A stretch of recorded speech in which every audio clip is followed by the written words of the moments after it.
Ikhwan dan akhwat sekalian yang saya cintai, Alhamdulillahirabbil alamin wa bihi nasta'in ala umuri dunya waddin. Asyhadu an la ilaha illallah wahdahu la syarika lah wa asyhadu anna Muhammadan abduhu wa rasuluhu rahmatan lil alamin. Amma ba'd. Kita bersyukur kepada Allah Subhanahu wa taala bahwa kita dipertemukan pada kesempatan ini masih dalam rangkaian koordinasi, konsolidasi dan persiapan untuk mobilisasi pemenangan PKS 9 April yang akan datang insyaallah. Dan ikhwah sekalian,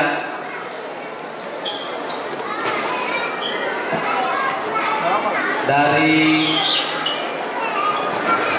hasil laporan-laporan wilayah sampai saat ini, khususnya yang baru kami dengar dari seluruh Pulau Jawa, kita mendapatkan laporan yang sangat menggembirakan bahwa insya Allah jalan kita menuju 3 besar semakin terbuka lebar.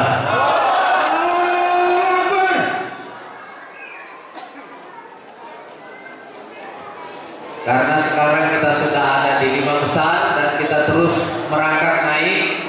Mudah-mudahan insya Allah pada sisa waktu 30 hari ini akan kita manfaatkan secara maksimal untuk meningkatkan perolehan suara kita dan menciptakan satu lagi kejutan nasional insya Allah. Nah, ikhwah sekalian,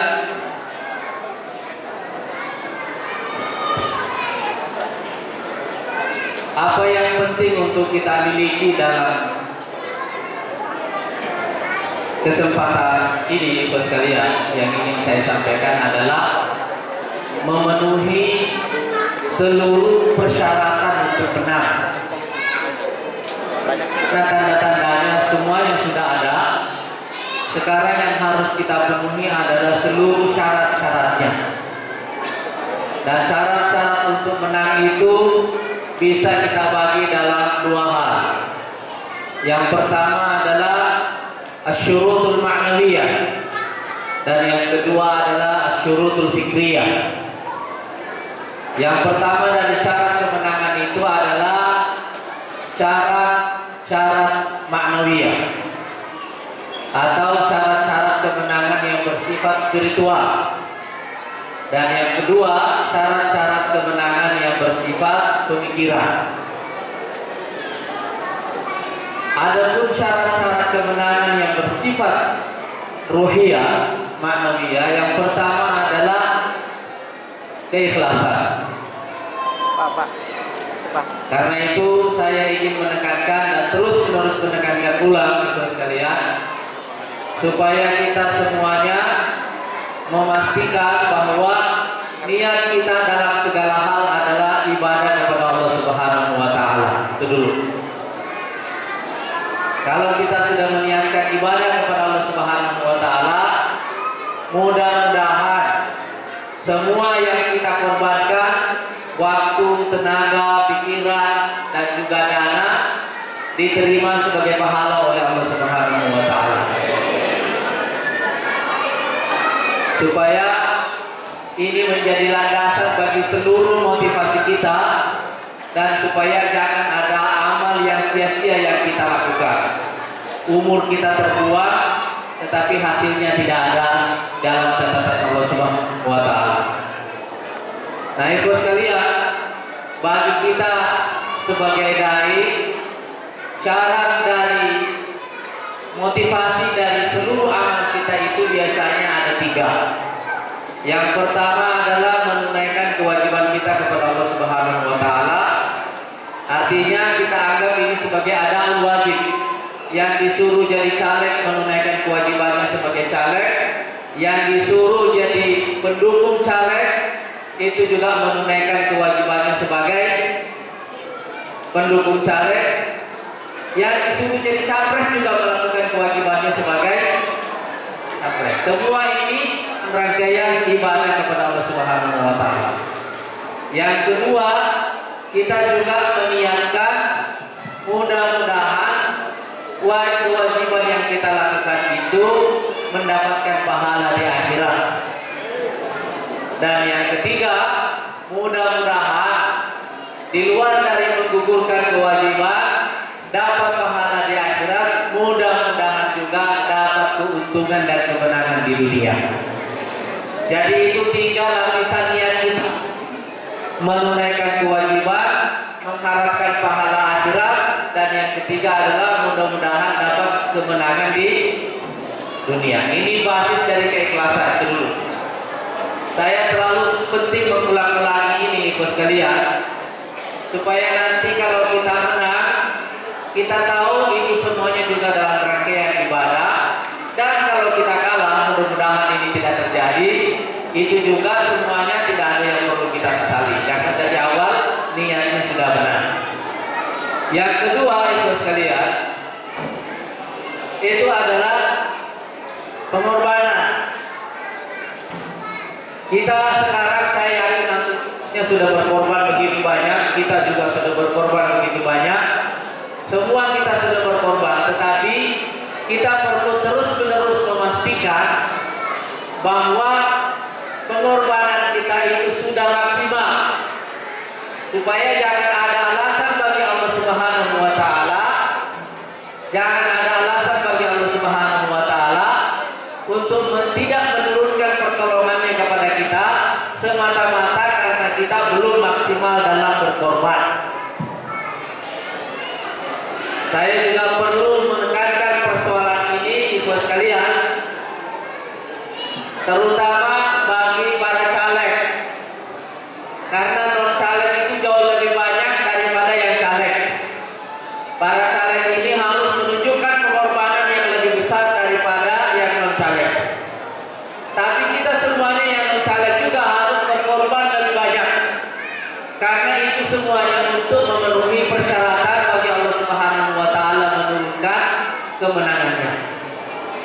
Nah, yang ketiga, ibu sekalian, di luar dari pengorbanan itu adalah kita perlu mengingat kembali. Dulu ada materi yang kita terima di awal-awal kita terlibat sebagai aktivis dakwah dulu, materi tentang ma'rifatullah.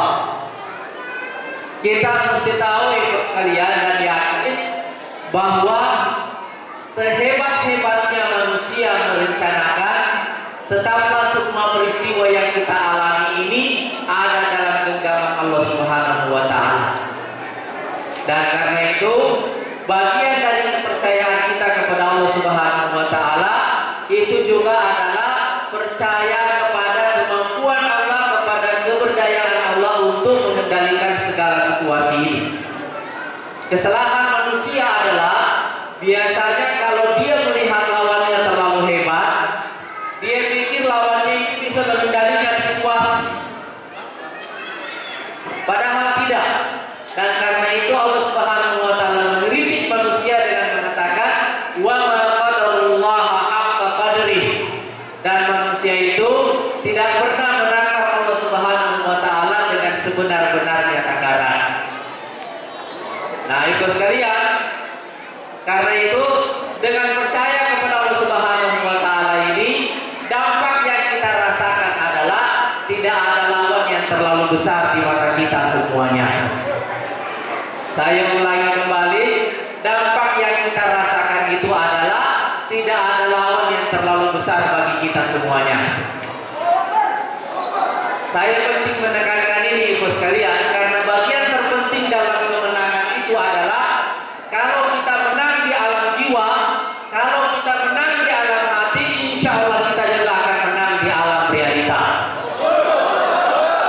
Tapi kalau kita sudah kalah duluan di alam jiwa dan di dalam pikiran kita, insya Allah kita juga akan kalah di alam kenyataan. Jadi penting bagi kita memegang prinsip ini. Dan karena itu dulu di awal kita menghadapi prahara, saya sengaja membacakan cerita Yusuf. Cerita Nabi Yusuf yang saya ceritakan ketika beliau berada di dalam sumur, lalu Allah Subhanahu wa Ta'ala memberikan wahyu kepada Nabi Yusuf yang ada di dalam sumur itu, wa auhayna ilaihi latunabbi'annahum bi amrihim hadza wa hum la yash'urun.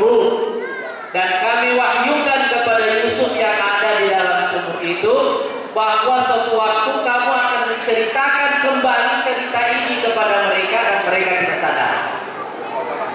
Perhatikan, itulah yang membuat Nabi Yusuf tenang di dalam sumur. Dan saya yakin ibu sekalian, sekarang ini dulu saya mengatakan orang-orang tidak akan bertanya kenapa kita jatuh ke dalam sumur, tapi orang-orang ingin melihat apakah kita bisa keluar dari sumur. Dan saya yakin ibu sekalian, saya sangat yakin bahwa sekarang ini kita sudah keluar dari sumur. Dan sekarang yang ingin dilihat orang adalah secepat apa kita berjalan dari sumur ke istana. Itulah drama yang sudah dinantikan orang sekarang. Drama itu yang ditunggu. Saya dulu sengaja bercerita tentang Nabi Yusuf karena jarak antara sumur dengan istana itu dekat. Iya kan? Dan begitu Nabi Yusuf keluar dari istana, coba kita lihat cara Allah Subhanahu wa taala mengatur situasinya. Yang mengangkat Nabi Yusuf dari dalam sumur itu adalah musafir yang kebetulan lewat, mau ambil air dan ternyata bukan air, tapi orang. Dan karena dia pikir ini Nabi Yusuf tidak penting, dia jual murah ke Raja Mesir. Dia tidak sadar bahwa yang beli ini raja, dan dia juga tidak sadar bahwa kelak ini akan jadi raja. Kelak ini akan jadi raja. Dan karena itu ibu sekalian, sekali lagi saya yakin bahwa kita sudah keluar dari sumur sekarang ini. Dan tanda-tanda kita keluar dari sumur itu adalah kemenangan-kemenangan yang terus-menerus kita raih dalam berbagai macam pilkada. Yang terakhir adalah kemenangan 3 hari yang lalu di pilkada Kota Padang. Kita baru menang lagi pada putaran kedua. Putaran pertama juga menang, putaran kedua menang. Mereka berusaha melakukan berbagai macam konspirasi, tapi tetap alhamdulillah kita dimenangkan oleh Allah Subhanahu wa taala. Dan kita berdoa lagi, ini akan ada pemilihan wakil gubernur di Bangka Belitung. Mudah-mudahan ketua DPW kita di sana, insya Allah ini salah satu kandidat paling kuat untuk wakil gubernur Bangka Belitung, insya Allah. Kita berdoa mudah-mudahan beliau diberikan kemenangan. Dan tanpa sadar sekarang ini ada 31 kader inti yang telah menjadi kepala daerah sampai saat ini. Jadi ini semuanya adalah cerita kemenangan, cerita yang kita peroleh dalam 1 tahun terakhir ini. Begitu banyak yang membuat kita merasa yakin bahwa insya Allah drama pertama, seri pertama dari drama ini sudah selesai, yaitu kita sudah keluar dari sumur.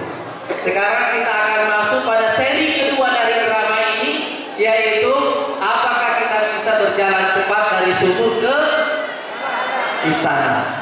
Saya mau tanya antum dulu semua, antum yakin gak kalau kita sudah keluar dari sumur sekarang? Yakin sudah keluar dari sumur? Dan yakin kita bisa sampai ke istana? Yakin bisa? Yakin? Nah itu sekalian, saya dulu sengaja mengambil metafor Nabi Yusuf, karena ini kita mungkin jarang tahu Nabi Yusuf itu bukan orang Mesir, tapi kemudian bisa jadi Raja Mesir. Kerajaannya ini namanya Kerajaan Heksos. Ini adalah satu-satunya kerajaan dalam sejarah Mesir yang berumur 200 tahun yang dipimpin oleh orang-orang Mesir. Tahu apa maknanya itu bagi kita semua?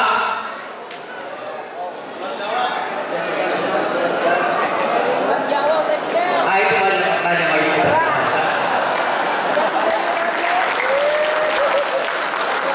Kalau sekedar luar Jawa itu kan masih dalam Indonesia, iya kan? Kalau ini enggak, dia dari luar. Dia bukan dari Mesir, datang ke situ dan memimpin Mesir. Datang ke situ dan memimpin Mesir. Dan umur kepemimpinannya, masa kerajaan itu 200 tahun. Kira-kira kalau kita bagi per 5 tahun pemilu itu berapa kali pemilu itu? Hah? 40. Berapa kali pemilu? 40 pemilu.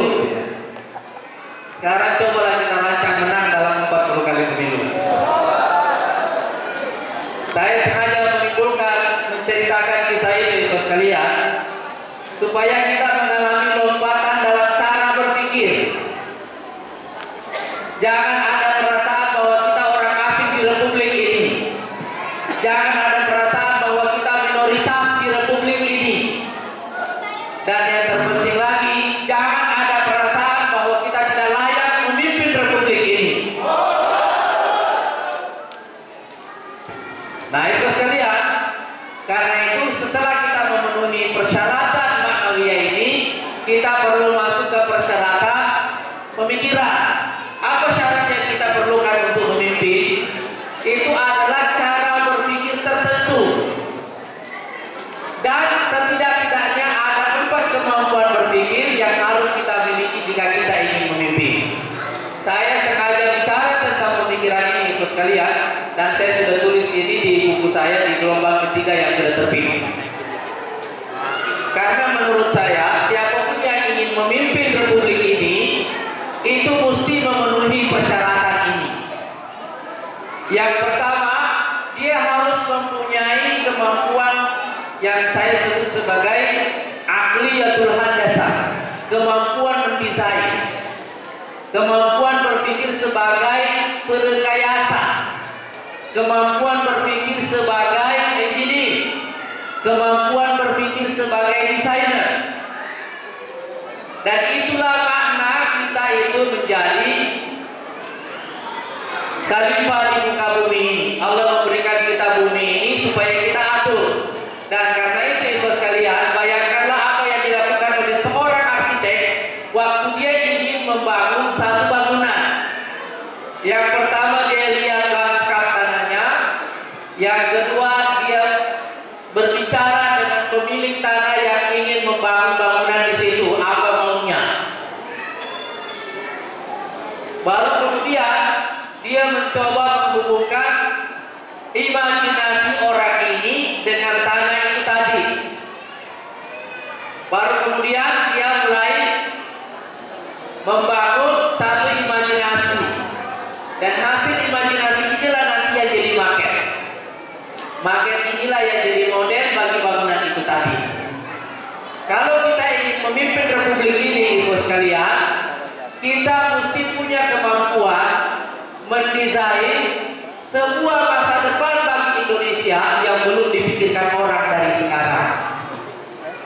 Karena itu saya bicara tentang gelombang ketiga yang belum kita masuki, baru akan kita masuki.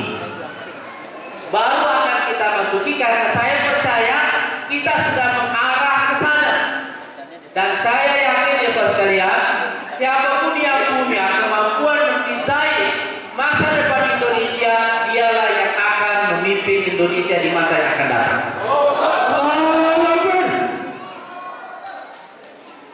Itu kemampuan yang pertama. Kemampuan yang kedua adalah aqliyatul tasbih, punya kemampuan berpikir sebagai penakluk, mampu mendayakan segala hal yang ada di depannya. Jadi jangan pernah menganggap ada tantangan yang terlalu besar. Kita harus mempersepsi tantangan itu sebagai objek yang bisa kita taklukkan. Dan karena itu ibu sekalian, jangan pernah menganggap bahwa memimpin Indonesia itu adalah pekerjaan yang mustahil bagi kita. Itu insya Allah bisa kita lakukan. Dan sekarang ini 4 gubernur PKS itu sudah memimpin kira-kira lebih dari 60 juta rakyat Indonesia.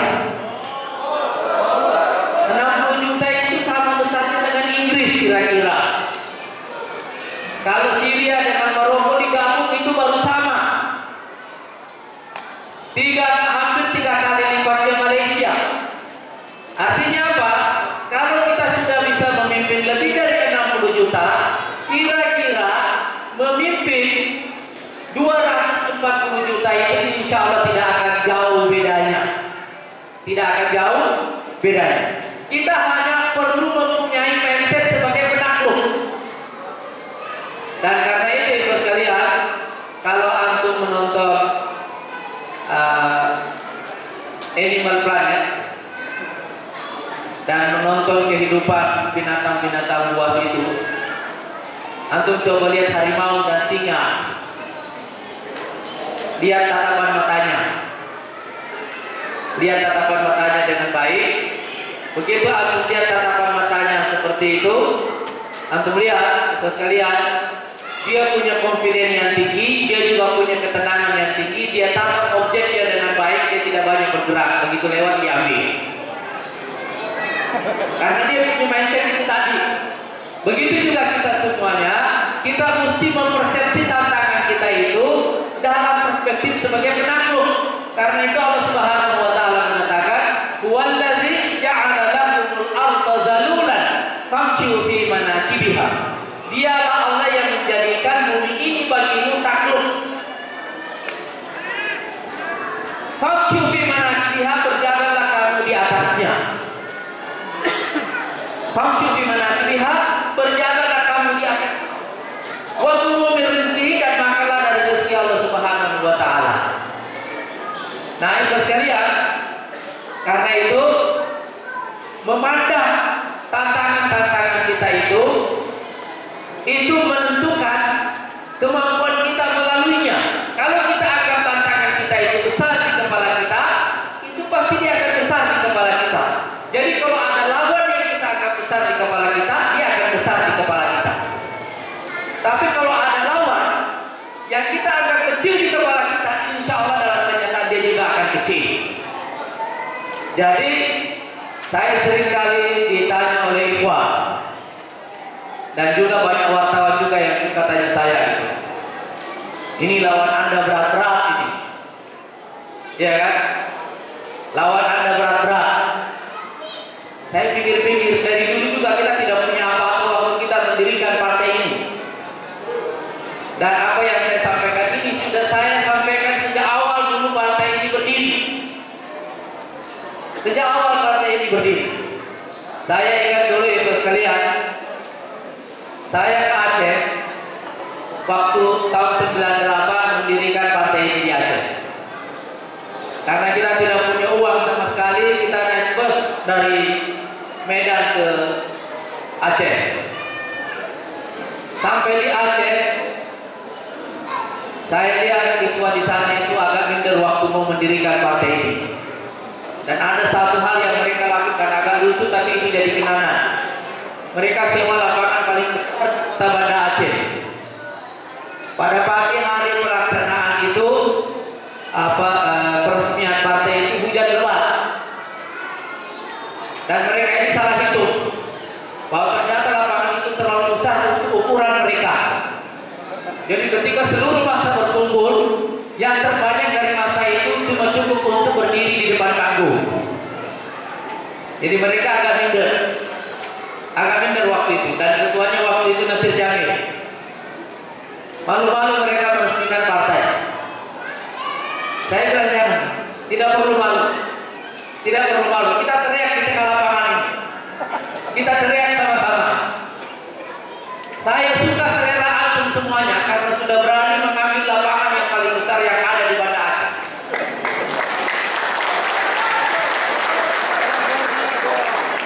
Seleranya sudah benar. Walaupun sekarang belum bisa dipenuhi, waktu itu belum bisa dipenuhi, tapi selera antum sudah benar. Dan sekarang itu sekalian, kalau disuruh mereka penuhi, dalam seketika mereka bisa memenuhi lapangan itu.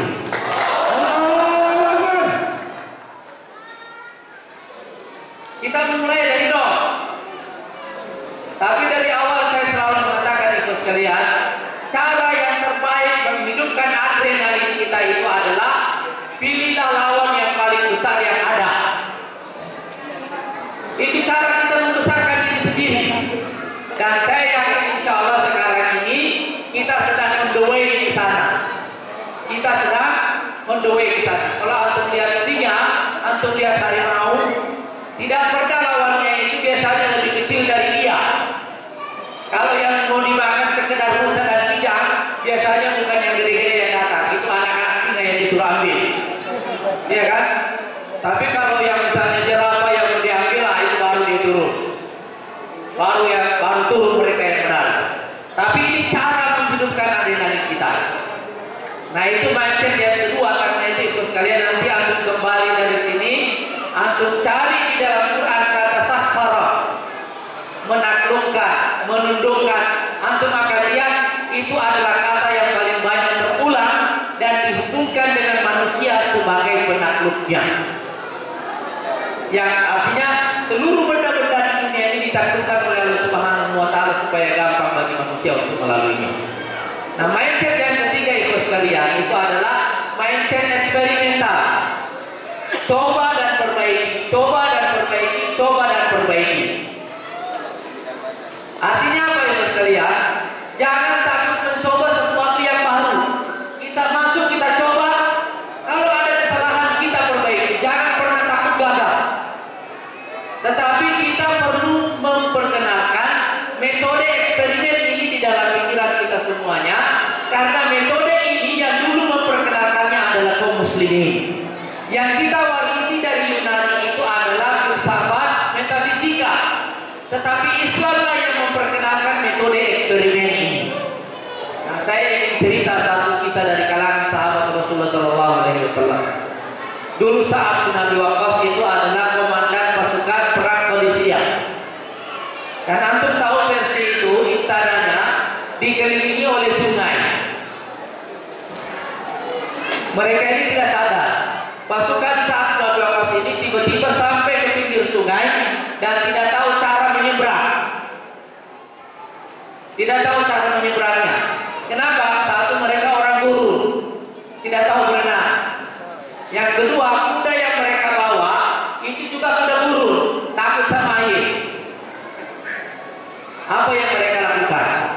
Mereka nongkrong di pinggir sungai, tidak pulang, nongkrong di pinggir sungai, pasang tenda di pinggir sungai, mereka menginap di pinggir sungai, semuanya berpikir bagaimana cara menyeberang.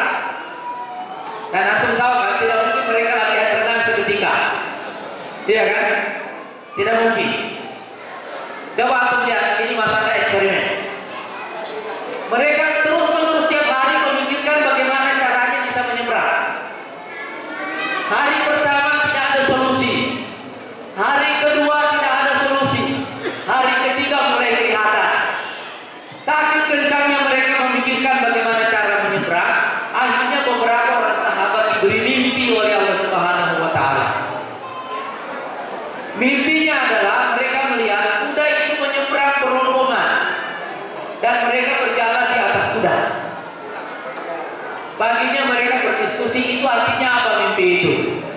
Mereka sampai pada kesimpulan begini: kuda gurun itu kalau dia berenang sendiri dia takut sama air, tapi kalau dia turun rombongan berjamaah dia tidak takut.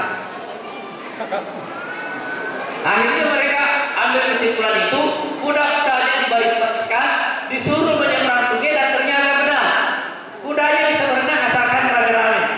Dan mereka berjalan di atas punggung kuda, akhirnya bisa menyeberang. Akhirnya mereka bisa menyeberang, dan setelah itu mereka menaklukkan Persia. Nah, itu sekalian, saya ingin menggarisbawahi bukan soal menyeberangnya. Di pinggir sungai 3 hari, mengkhayal selama 3 hari, mencari cara. Saking kencangnya mereka mencari cara, caranya tidak ditemukan melalui survei tapi melalui mimpi. Melalui mimpi. Dan ini karena mimpi yang bagus itu sunnahnya diceritakan. Saya juga punya mimpi beberapa hari yang lalu.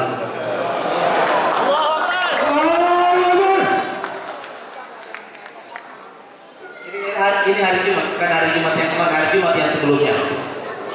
Karena biasanya kita bekerja rapat seringkali sampai subuh, tidurnya setelah subuh, jadi tidur itu selalu dalam keadaan sangat gelap. Jadi hari Jumat yang lalu itu saya tidur setelah sholat subuh. Tiba-tiba saya bermimpi. Ini mimpi baik, gak ada hubungannya dengan survei. Saya coba melaksanakan sunnah untuk menceritakannya. Saya melihat di dalam mimpi itu hasil pemilu 9 April. Hasilnya dalam bentuk grafik. Dan saya melihat, saya hampir tidak percaya di awal. Saya kucek-kucek mata, saya lihat lagi, saya kucek-kucek lagi, saya lihat lagi, tapi angkanya terang benar saya lihat di situ. PKS nomor 2 di situ. Dapat angka 19%. Saya tidak perlu ceritakan yang nomor 1 siapa, yang nomor 2, yang nomor 3 siapa, itu tidak penting. Yang penting PKS-nya.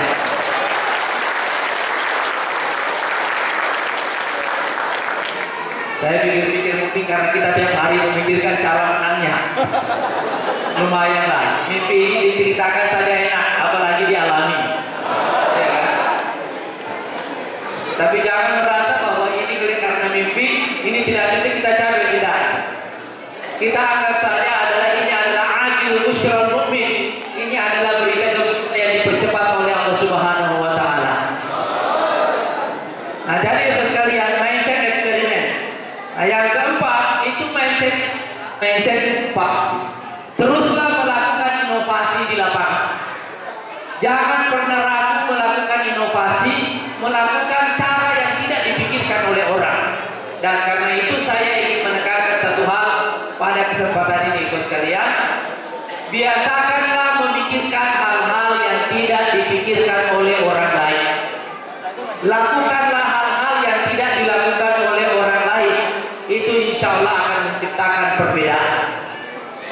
Dan itu dengan 4 mindset ini, mindset engineering atau mindset berrekayasa, mindset sebagai penakluk, mindset eksperimen, dan mindset inovasi, saya yakin insya Allah kita bisa memenangkan pertarungan pada 9 April yang akan datang.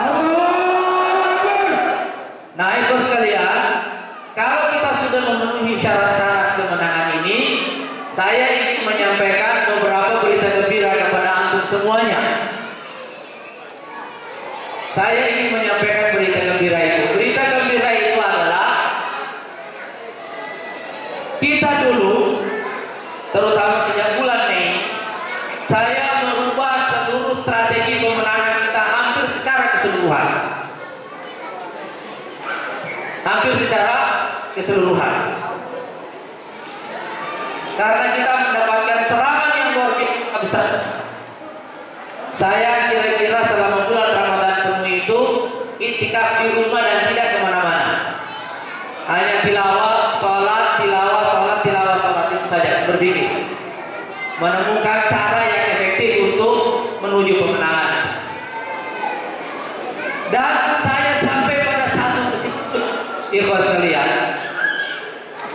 bahwa karena selama 3 tahun akhir ini ada gerakan deparpolisasi, ada serangan yang menyeluruh yang sangat sistematis kepada POL, akan muncul ketidakpercayaan yang sangat tinggi kepada partai ini sampai menjelang hari pencoblosan.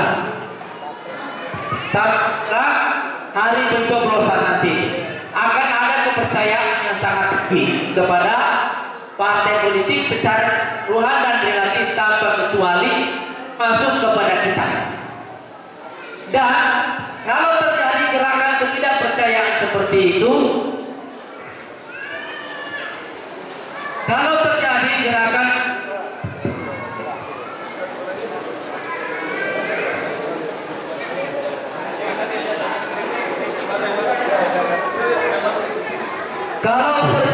ketidakpercayaan kepada parpol itu sekalian, maka yang akan terjadi selanjutnya adalah ketidakpercayaan kepada semua kerja mediasi. Oleh karena itu saya yakin bahwa yang diinginkan oleh rakyat kita sekarang ini, pemilih itu untuk percaya kembali kepada parpol, bukan lagi slogan, bukan lagi kampanye yang seperti dilakukan orang. Saya kira termasuk juga berita-berita di media, tetapi yang lebih penting itu adalah bertemu dan bertatap muka secara langsung. Kenapa? Karena orang tidak percaya. Dalam keadaan tidak percaya itu, kita mesti turun kepada masyarakat, tunjukkan kepada mereka, perlihatkan tatapan mata dan sorotan mata kepada mereka, supaya orang tahu bahwa di Republik ini masih ada orang soleh yang tersisa.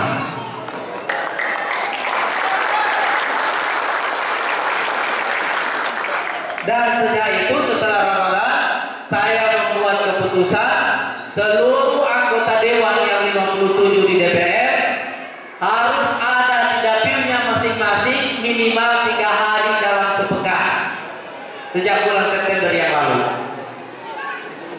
Dan pada setiap Jumat, Sabtu, Ahad saya menelpon satu persatu.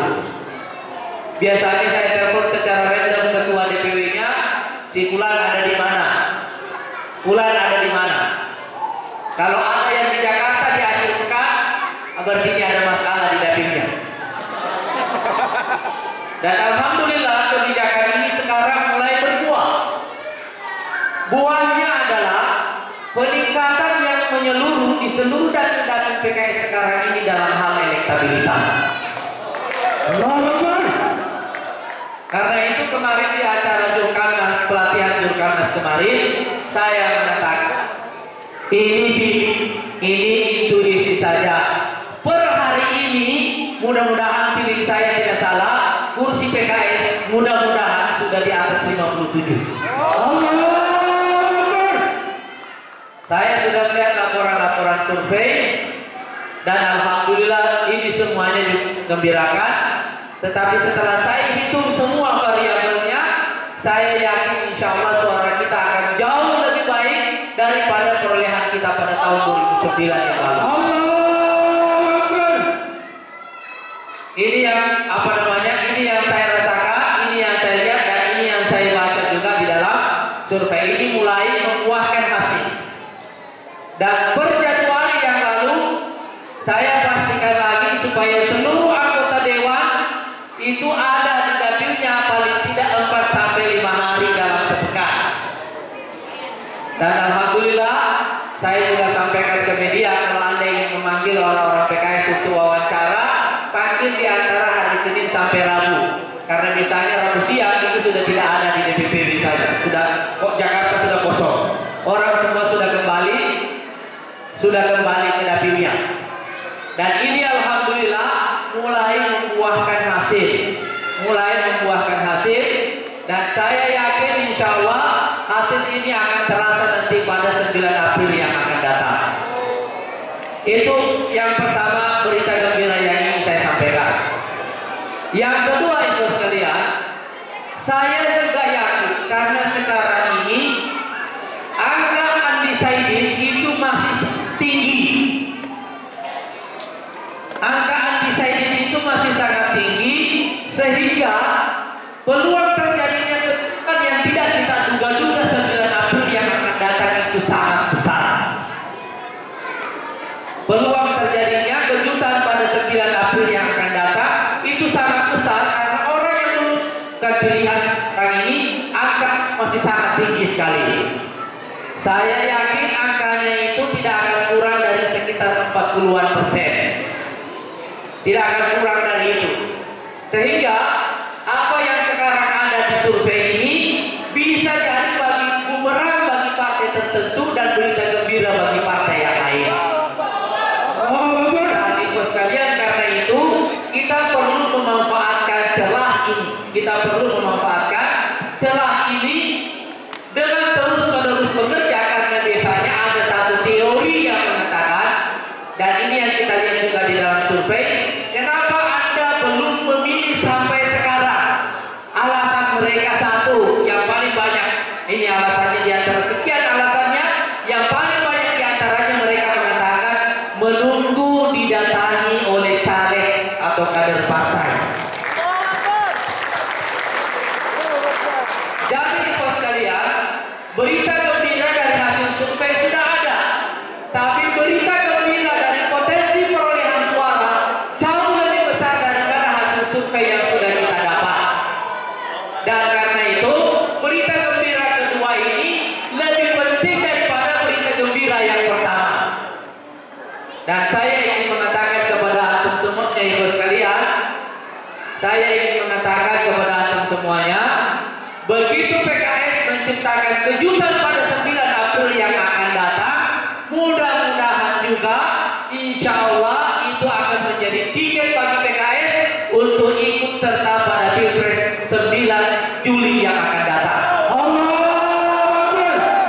Jadi saya mau tanya antum sekarang, mau punya presiden Indonesia dari kader PKS? Mau? Pengen tahu rasanya Republik ini dipimpin oleh kader PKS? Dan tahu caranya? Kita menang dulu 9 April. Kita menang dulu 9 April, ciptakan satu kejutan. Karena ibu sekalian, begitu kita menciptakan kejutan pada 9 April ini, kita tidak perlu kampanye banyak sesudahnya. Sebab orang akan percaya bahwa PKS ini, kalau dia bisa mengatasi masalah di dalam dirinya sendiri, insya Allah dia juga bisa mengatasi masalah dalam negara. Itulah kampanye terbesar kita untuk capres.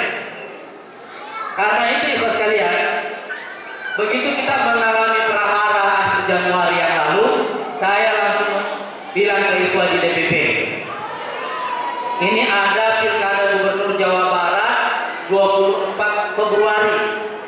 Pastikan kita menang di sini, dan ada pilkada gubernur Sumatera Utara 7 Maret.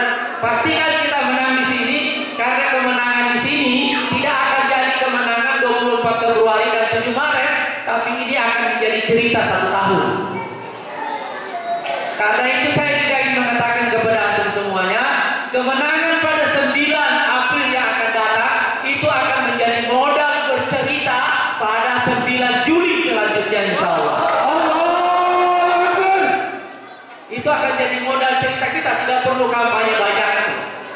Tidak perlu kampanye banyak. Kita hanya perlu membuat satu cerita bahwa kita bisa menang ketika orang menyangka kita terpuruk, bahwa kita bisa naik ketika orang menyangka kita jatuh, bahwa kita bisa keluar dari sumur dan bisa lari cepat ke istana.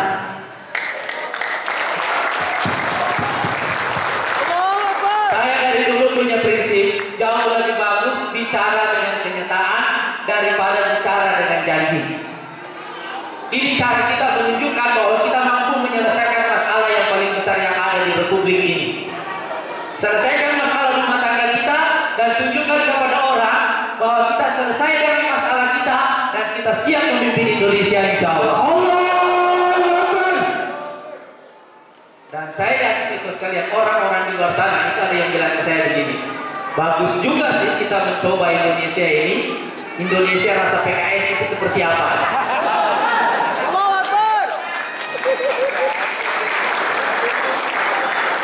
Kan Indonesia rasa merah sudah, ya kan? Kuning sudah, rasa biru sudah, rasa kuning sudah. Indonesia yang rasa putih ini yang belum kita rasakan.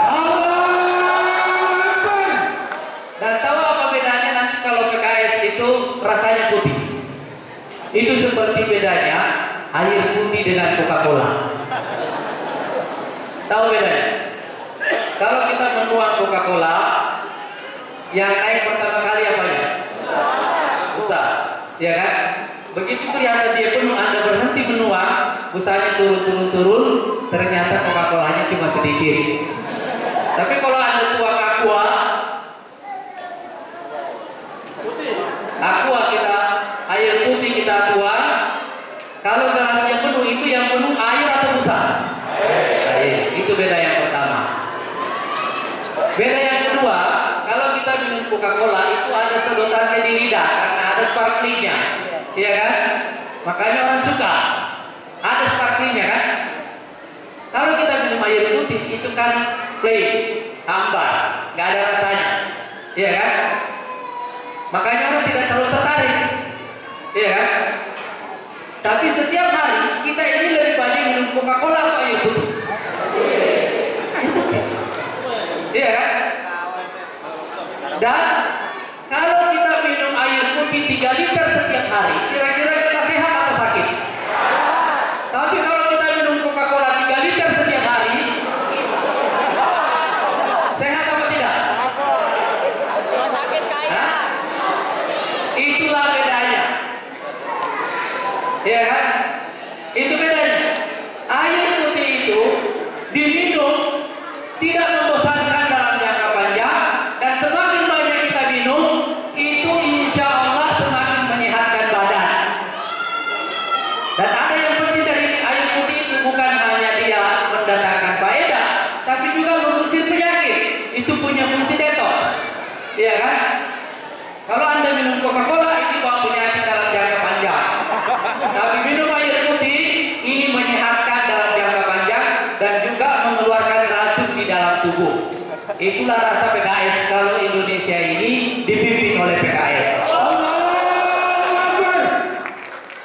Nah, karena itu ibu sekalian, saya ingin menyampaikan pesan terakhir. Kalau kita ingin menjadikan Indonesia ini rasanya putih, insya Allah setelah 9 April 9 Juli nanti, saya ingin antum melakukan satu hal dari sekarang. Karena ada banjir ketidakpercayaan sekarang ini, maka siapkanlah perahu Nuh dari sekarang. Saya mau ulangi, siapkan perahu Nuh dari sekarang, supaya orang-orang yang ingin mencari selamat dalam gelombang ketidakpercayaan ini punya tempat menumpang insya Allah. Dan saya yakin PKS pada pemilu kali ini itu akan menjadi ibarat perahu Nuh yang menyelamatkan rakyat kita insya Allah. Jadi silaturahim yang kita adakan ini itu adalah seperti perahu Nuh. Dan saya sengaja menceritakan perahu Nuh ini kenapa? Tahu di mana perahu Nuh itu akhirnya berlabuh? Hah? Di mana perahu Nuh itu akhirnya berlabuh? Di puncak gunung. Karena bumi waktu itu tenggelam, iya kan? Jadi cerita perahu Nabi Nuh ini adalah cerita tentang perpaduan antara badai dan puncak gunung. Anda boleh mengerti ceritanya? Bagaimana kita menggabungkan badai dan puncak? Bagaimana kita bukan hanya bisa melampaui badai, tapi juga sampai ke puncak. Ada orang bisa melampaui badai, tapi teler setelah itu. Tapi cerita Nabi Nuh ini adalah dia bisa melampaui badai, tapi juga berlabuh di puncak gunung insya Allah. Dan saya yakin insya Allah kita ini dengan membuat perahu Nuh ini insya Allah PKS ini bukan hanya bisa melampaui badai, tapi juga insya Allah akan berlabuh di puncak gunung Indonesia. Insya Allah. Assalamualaikum warahmatullahi wabarakatuh.